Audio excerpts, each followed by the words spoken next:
সবাই দেখুন একটি পোকা কীভাবে তার খাবারটিকে অনেক দূর থেকে টেনে নিয়ে আসছে।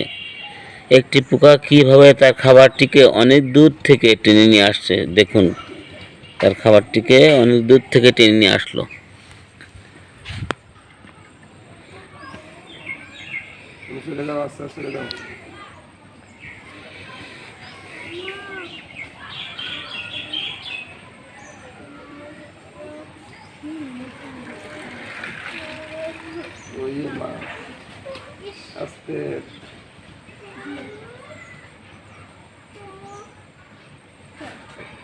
আচ্ছা যাও বাবা এদিকে সম্মান দাও।